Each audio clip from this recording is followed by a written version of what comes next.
Yes, you are coming in on the first Chat and Learn of 2026. So, woo! Big ups for Helen. Thank you so much for joining me today.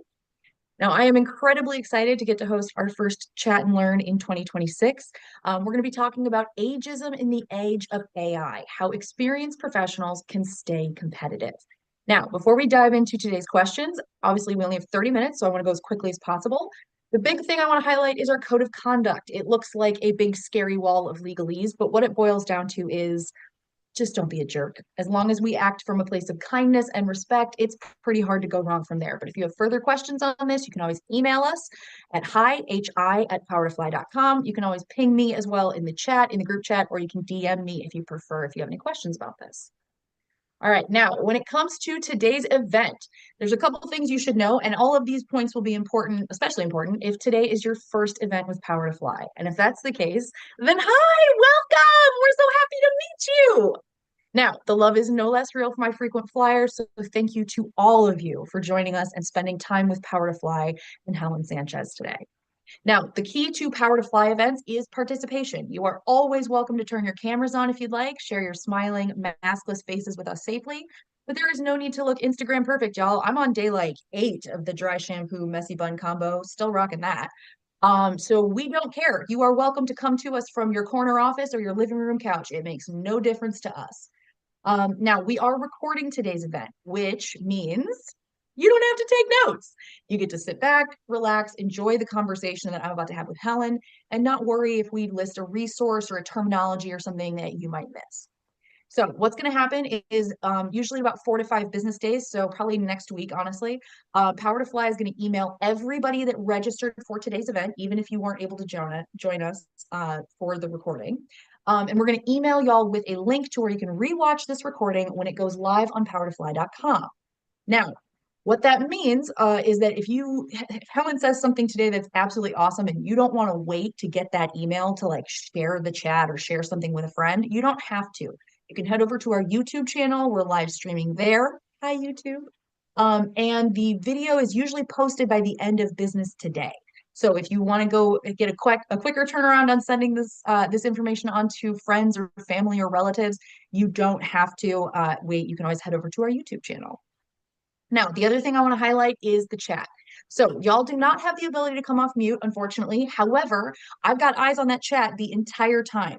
So I do want to encourage y'all to dive on in there. Let us know where you're joining us from. I'm coming to you from Toledo, Ohio. This is land that belongs to the Fox, Kickapoo, and Potawatomi tribes in my area. So if you would like to, please feel free to share where you're joining us from today, and if you know whose land you're on. All right. Now, if you have any questions that you would like asked, but you want to be kept anonymous, you can DM me instead of sending your question to the group chat, or just let me know that you would like that question raised, but not to attach your name to it. And other than that, we are ready to get started. Ooh, let's see. We've got Stacy joining us from Dallas, Fort Worth.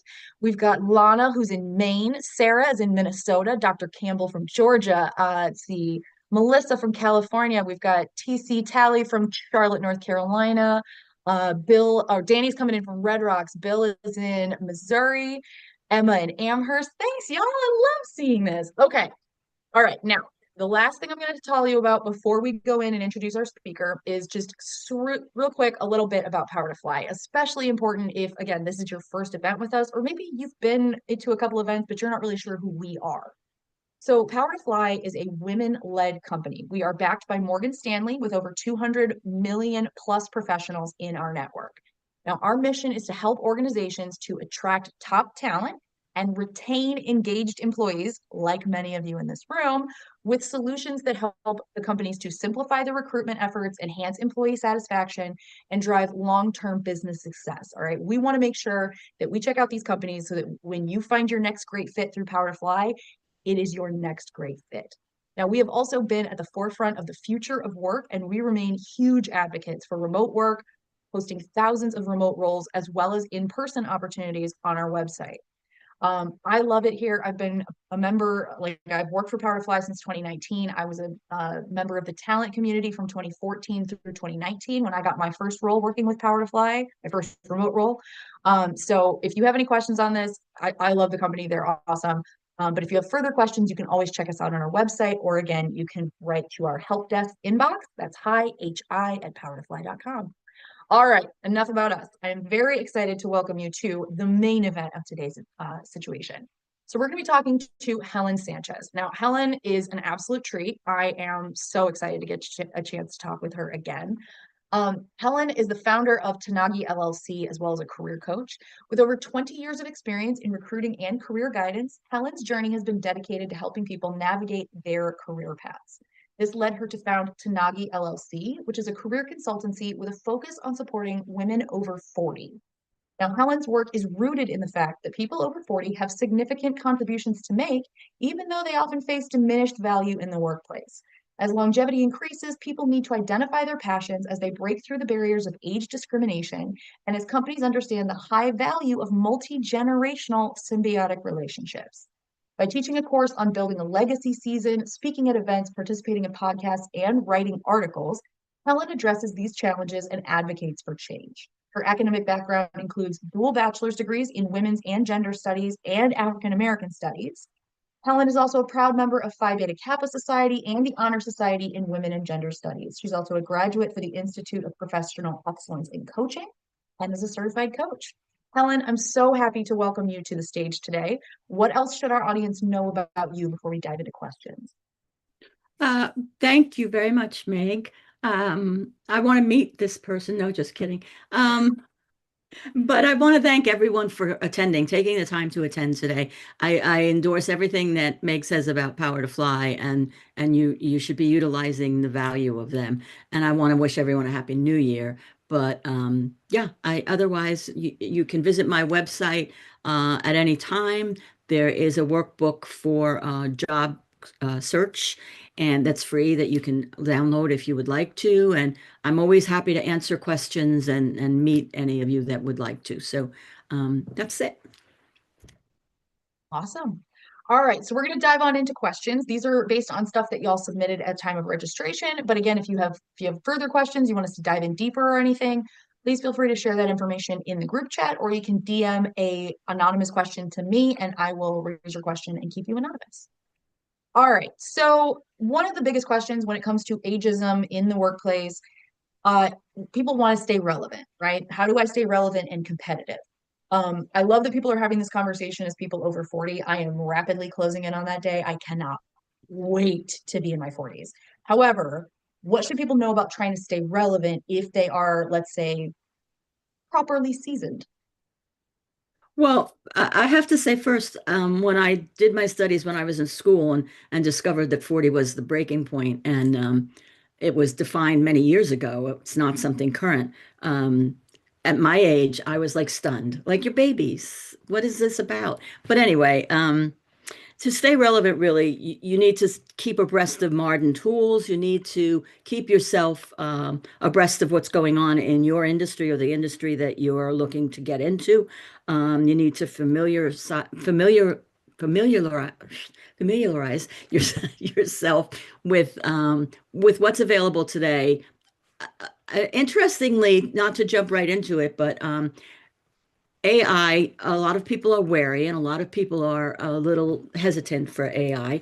But it's important, I think, today, especially, that you familiarize yourself, that you have a comfort level. You don't have to be an expert, but you do need to be able to engage. You need to understand what it does. And there are so many courses out there online. There are universities that offer courses that you can audit. There is Coursera, which has courses. There are women's associations that have courses. If you're a member of AARP, not yet, Meg, you can get, they have courses also with Senior Planet. So there are many ways that you can, if you have not worked with it, you can familiarize yourself and you can learn the basics and how to interact and what it offers so that you can update your resume and include that.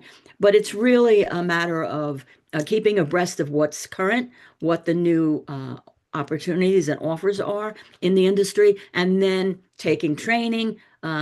Today, because of the extension of the definition of the workplace and the age in it, because of the improvement in both scientific and technology and people who are living longer and having a much better quality of life, it's very important to become a lifelong learner.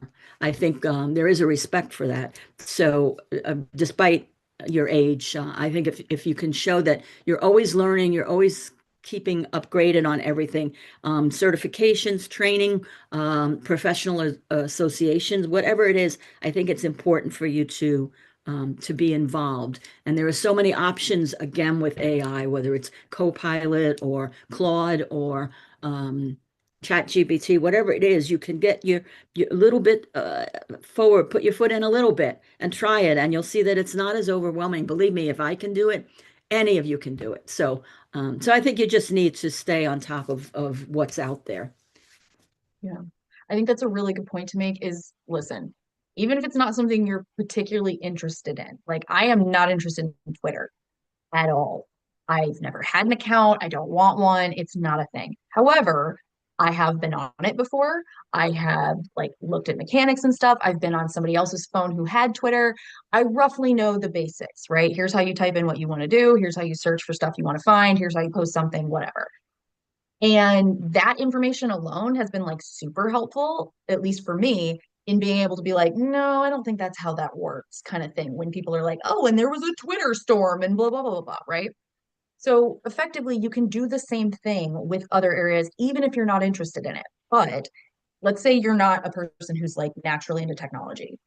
My grandmother was never into technology. The only reason we got her an iPad was because she wanted to play crossword puzzles and she was literally going through the books too fast. So we were like, here, we'll get you an app. You'll never run out of crossword puzzles.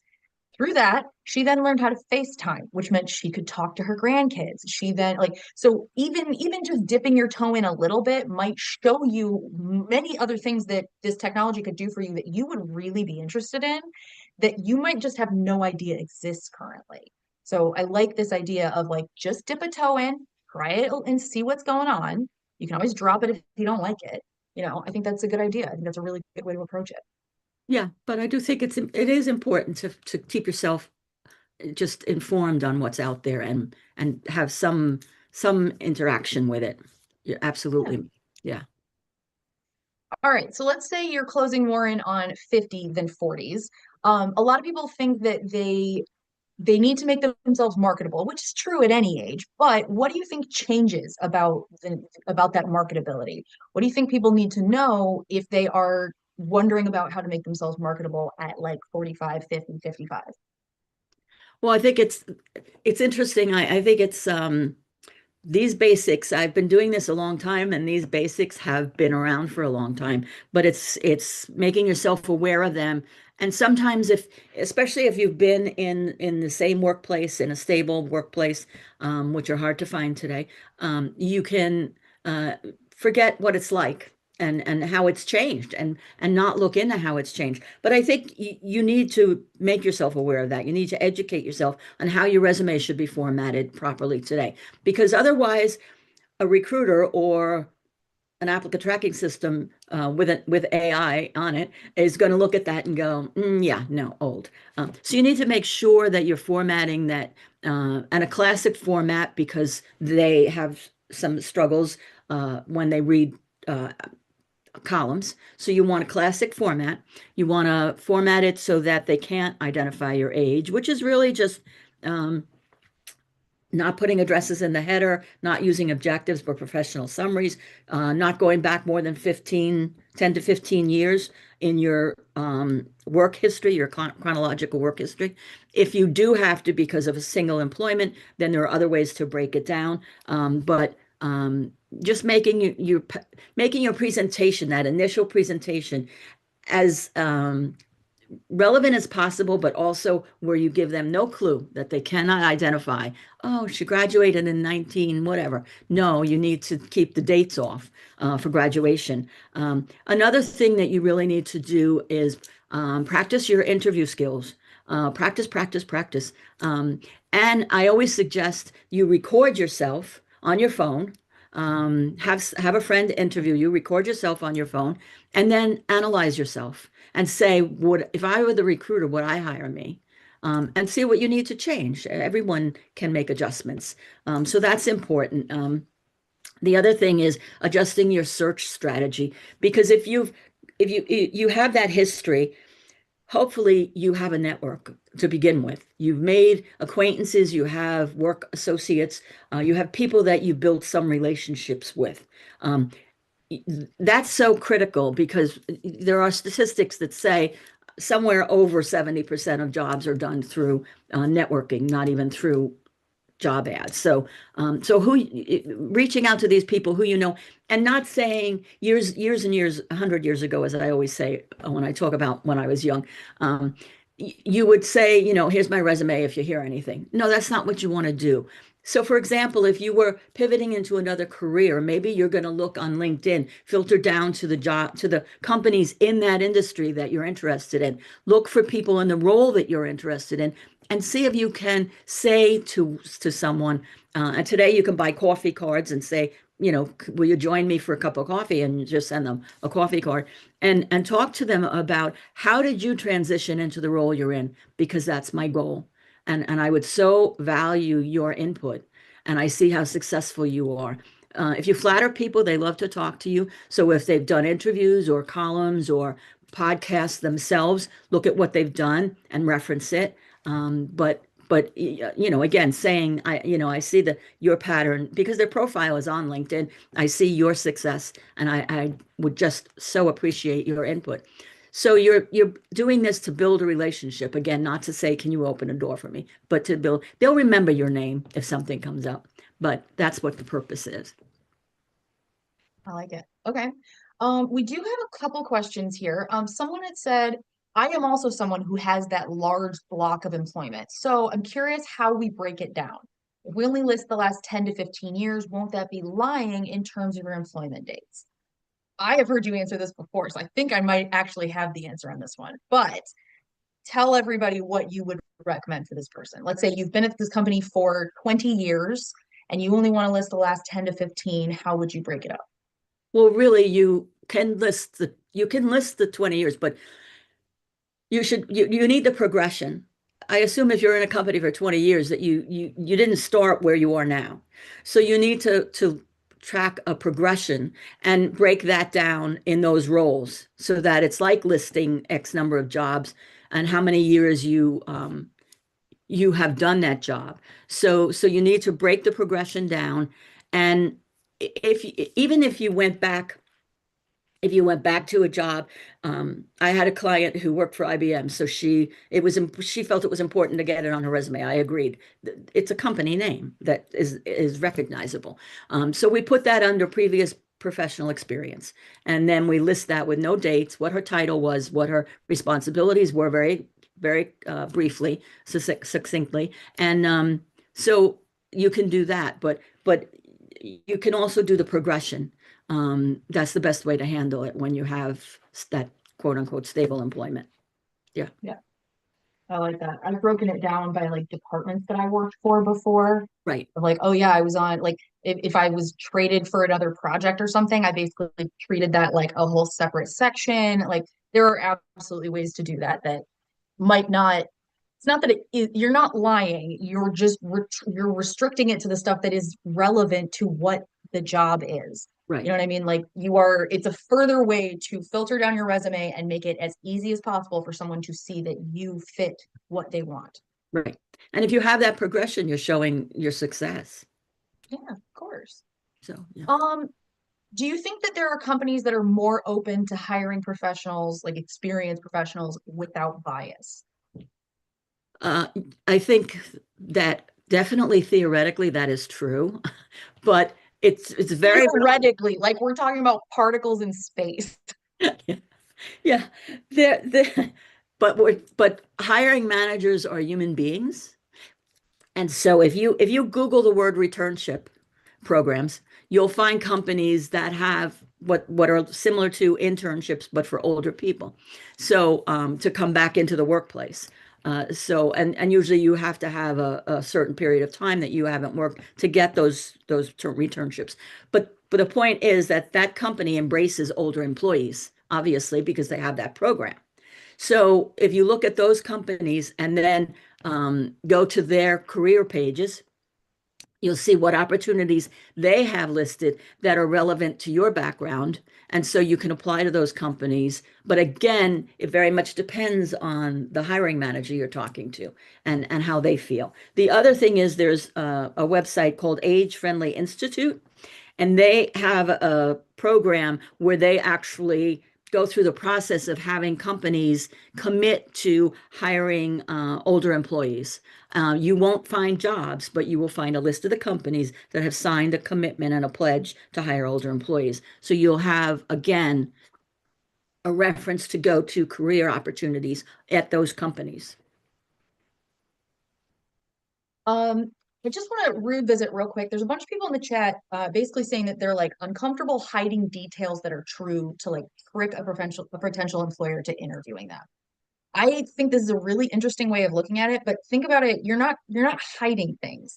You're simplifying the landscape. One of the things that I was never told in school or anything when it comes to hiring is that you are trying to make it as easy as possible for the person reading your resume to see that you are a good fit for the job. Okay. They are going through at a clip, and you need to not just leave a breadcrumb trail for them to follow. You want like entire loaves of bread in a row all the way down that path. Okay. So you're not hiding things. You are simplifying the landscape so that they don't get distracted by this shiny thing over here and think, well, oh, she has this advanced degree and nobody else has had this advanced degree before. And maybe she's going to want too much money. And I don't think we should talk to her. No, we're simplifying the field so that way no one gets distracted by anything else before they see the main important parts. Okay. I hope that that helps. Helen, how do you feel about that? I absolutely agree with you. I would never advocate for anyone not being totally honest on their resume. And the other thing is being totally comfortable with it. So when you finish that resume that you're submitting or that application, you need to be comfortable that you can address questions and that it represents you honestly and as best as you can do. But I also agree that you're not hiding anything. If you've had multiple jobs, of which I've had many over the years, um, they say 10 to 15 years because background checks don't go back further than usually 10 to 15 years. So those are number one, there's that. Number two, the relevance of what you've done.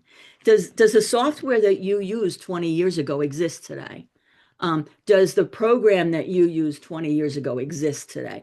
So again, it's not a matter of leaving it off, but it's a matter of minimizing it so that the more current experience that is relevant to what you want to do is highlighted, as you said, so that they can focus on what do you bring to the table that I always say the job of a recruiter or a hiring manager is to fill the job that they have open as quickly as possible with the person who probably they hope has the shortest learning curve and can get the job done. That's what they want at the end of the day.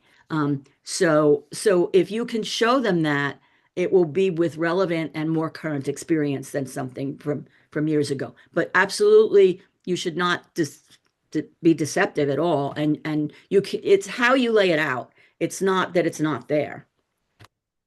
Listen, we've all been on a first date before, okay? No one leads with, well, here's all the things that are wrong with me. Okay. Right. Getting a job is literally just like dating. And I mean that with the fullest disrespect. It is miserable and nobody likes it. However, we all need that job. So I think y'all, it's truly don't think you're hiding things. You're presenting the portion of you that will is the best fit for the job. The rest of it is icing on the cake, honestly. It's kind of, if Um, I could just expand on that a little bit. It's like your bullet points. Your bullet points should represent, after you've read job descriptions and understand what they're looking for, the success you've had in what they're interested in, so that you can point out to them, I can do that job. So is it deceptive because you don't have 30 bullet points that write everything you've done today or every day in that job? No, it should show what you've done that's relevant, what the successes were, what if you can quantify. I increased customer response by 50% or whatever it was, or I analyzed the program, a process, and cut 10% off of work time for this team. Whatever it is, that's what you want them to see, what you bring to the table that again is relevant to them. So anyway, go ahead. no, I like this. All right. So obviously, there's going to be a lot of questions in here. When we're talking to older workers, you're far more likely to have be pivoting or potentially looking at moving into a new role or industry if you're coming off of a break. How do we make that experience count if we are trying to pivot or like, change gears at all? I think the first thing you should do is if you're trying to pivot into a role, um, bring up maybe three or four or up to half a dozen job descriptions of what you want to do, what it is that you're looking to do in what industry, and from anywhere in the country, because you just want to see what's the main thing that they're looking for. And also, whenever you're again, when you're talking about what your responsibility and role is, as I often say, when I started in recruiting, I was a recruiter. Today, everyone is a talent acquisition specialist. So you need to use the verbiage that exists today. So again, whatever you've done, it should not be misrepresented. You need to be able to do that job when you get in there, but make sure you're aware of what they're talking about today. So you need to look at those job descriptions, and then you need to sit down with a blank piece of paper, and you need to look at all the things you've done, personally and professionally, all the skills that you've acquired over the years, whether it's in the office as the person who led a team that again reevaluated process and got a better return on investment, whatever it is. Whether you've been a parent who coordinated the PTA trip visits and school visits and so on, because if you've done that, God bless you, and you are very skilled. And so you need to take all of these things and list all the skills you've had, and then see where there's overlap, because I don't care if what you're pivoting to. There has to be things in your life that give you the skills and the experience to deal with what's in that other field you want to go into. If you need to get certification or training, that's different. But as far as just working in business and experience and skills, I'm sure you have a list of some soft skills are important today. Were you a good team player? Are you a good communicator? Those are all important. So you need to focus on the skills that you have that will fit the needs of that new role. So again, it's you presenting your value in relation to the job descriptions and the needs that are in the industry or role that you want to pivot to. Yeah. All right, let's do a couple practical kind of like rapid fire questions here. A lot of people are wondering what to do about dates on applications. Now, we talked about removing the year you graduated and that kind of stuff from your resume. But if you were asked to give graduation dates or anything like that in an application, how do you recommend people do that? Well, unless it's been corrected, you can go in and put 9999 and it'll go through. You can also try zeros and ones because that's how computers talk is in zeros and ones. So that might also work. Yes. Yes. Do any of those. Sevens across the Again, board kind of thing, something that makes it obvious, like, no, you were not born in the year 777. yes. Yes, exactly. So that, yeah, you can circumvent that. Yes. One of my favorites is to just pick the earliest date you think possible. So like 10,000 BC, something like that. Like truly, just throw something in. They don't care. They use it for records. Like they're not gonna rank you all by age or something. That's not having been on the recruitment side, they don't care about that column, so we don't even sort by it. It's not a thing. So just fill it in with whatever because they're just not going to. Let's see. If employers are doing a background check, then you have to provide correct information. Yes, Susan, but background checks are completely different from an application. Right. If they're doing background checks, that'll be separate paperwork. So thank you for that. That is true. You can't Right. lie on a background check. However, No, you by the can't time they get there, they misrepresent. don't. If they're paying for a background check, they don't care that you might be over 40. Well, So I was going to say you must be at a point if you're getting a background check where you have had the offer on the table and they're now checking your background. exactly. Okay. We have about 2 minutes left. I want to make sure that we've gotten to as many of the questions that were coming in quickly as possible. Yes. All right, my last question. I think this one's really good. How can I overcome frustration when I am reporting to managers who are less experienced or less qualified? I think this is a good question just in general. If you like, I have gotten on calls and been like, oh, I'm being interviewed by a 20-year-old. This is great. Um, what do you recommend if someone finds themselves in a situation where they're working with someone younger or less qualified with them and are very frustrated? Well, Meg, I have to tell you that you need to have an open mind. Age is irrelevant, the same as it's irrelevant at the end of 70 or that side of the point. It's at 22. It doesn't mean that they're not very intelligent. It doesn't mean that they're not very industrious, that they're not really good at what they're doing. It just means that they're younger. So, and actually, the success of cross-generational and multi-generational teams is usually because the different perspectives. You have the stability and you have the calmness, perhaps of the older employee, and then you have, and I won't use that digital native because it's nonsense terminology, but they're comfortable. They've grown up differently and they have a different, if I put a table of 10 all older employees, you're going to get 10 different perspectives. So it's the Mhm. same thing, a different perspective. So you need to go in with an open mind that and not judge capability based on age, and you need to look at their qualifications that you're aware of. Perhaps you're not aware of all of those. And what are their strengths? Do they have strengths with the politics of the corporate environment? Do they have strengths where things that you wouldn't want to do? When I was working, I didn't want to be the one who had to go pat everybody on the back up the ladder. Maybe that's what they're doing. So I think you need to look at that maybe you're not seeing their value entirely. And also you need to kind of examine what is addressing your what is triggering your frustration, and then see if you can address it specifically. I like that. I think that's a good one. Okay, Helen, I just want to say again a massive thank you. I'm very happy that you got to be my first interview of 2026. I'm so, so happy that we were able to take this time together. So thank you very much for sharing your expertise with us, and I cannot wait to do this again. Thank you. I feel the same way. And again, I thank everyone for coming, for their questions, for their time. I appreciate it. Absolutely. I want to say a massive thank you to all of our attendees. We very, very, very much appreciate you spending time with us. I know that you have a ton of options when it comes to events like this. So we are really thankful that you chose to spend time with Power to Fly and Helen Sanchez of Tanagui LLC. I hope that if this was your first time joining us, it will not be your last. And if this was, your 50th Power to Fly event, I sincerely hope that we will see you back here soon. Even if you are not a little treat person, listen to Meg. Okay. Give yourself a gold star or pat on the back, cookie, maybe a coffee drink. Not Starbucks is all I'm saying.